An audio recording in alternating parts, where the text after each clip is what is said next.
looks like he's going to jail for that. But what ended up happening too was the Supreme Court heard the immunity case. Doesn't have anything to do with New York. That's a state case. The immunity is a federal immunity thing about does the president have immunity for official actions? Now, this case initially Trump pushed it, and it's stupid. Of course, the president isn't above the law, right? It's the whole premise of this country was we fought a war to get away from being under the thumb of a king. Why would we create a new one, right? Well, let's see what they do. Well, here's the deal. Trump's already won this, not in the sense that he's going to get immunity, but in the sense that it delays the trial, which is what he really wanted.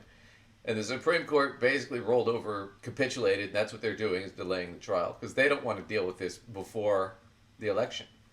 And they had the opportunity to hear this back in December, and this could have been resolved. And they said, no, we'll let the appeals court handle it. The appeals court handled it, wrote a stellar opinion about, no, of course he doesn't have immunity. And the Supreme Court's like, oh, okay, we'll hear it now. And then they heard it, and now it looks like they're just going to try and kick the can down the road even further. So he won't even go to trial on the federal case probably till next year, is now what it looks like. But Joy Rhea is going to cover some of this, and we'll talk more about it. Democracy. The U.S. Supreme Court will hear arguments in Donald Trump versus the United States about whether he can claim sweeping presidential immunity over his criminal election interference charges from special counsel Jack Smith. But even for the conservative majority on the court, here's one word of arguments. It is important to recognize the gift that they've already handed to Trump, namely time, and plenty of it, with a months-long delay. They refused Jack Smith's request to fast-track this case in December before a single Republican primary vote had been cast, sending it instead to the D.C. Circuit Court. The court also could have just affirmed the decision by the D.C. Circuit Court, which found that a president, surprise, surprise, does not in fact have absolute immunity from prosecution, after Trump's lawyers made this absolutely absurd argument that they could reprise tomorrow.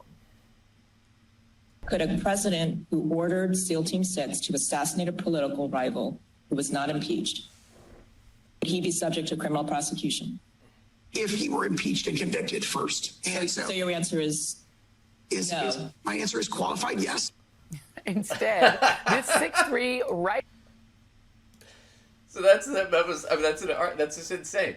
Could the president order a SEAL Team 6 to assassinate his political rival and be immune from prosecution for that? Well, he'd have to be impeached first.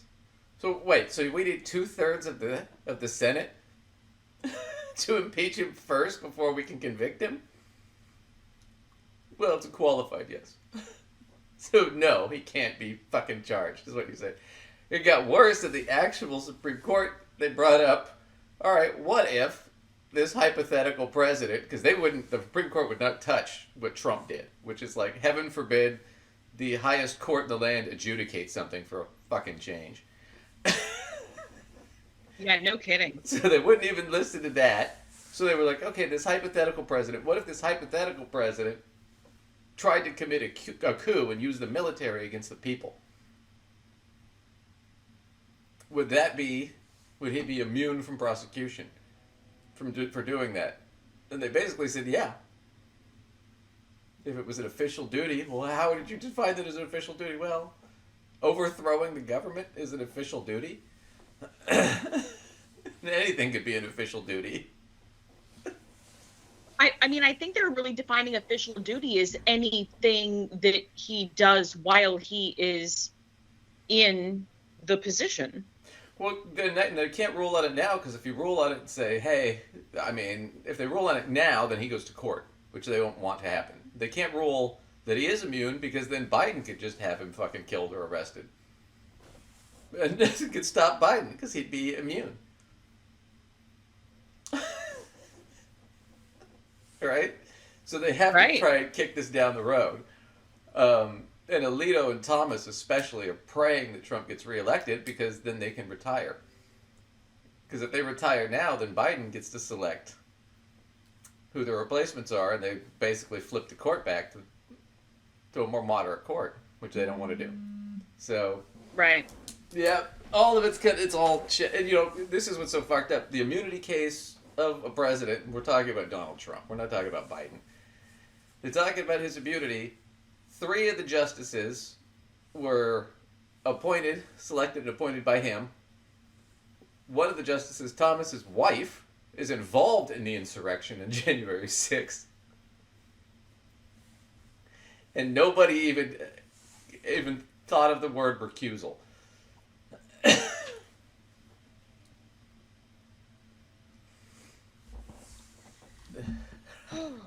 Supreme Court's a joke.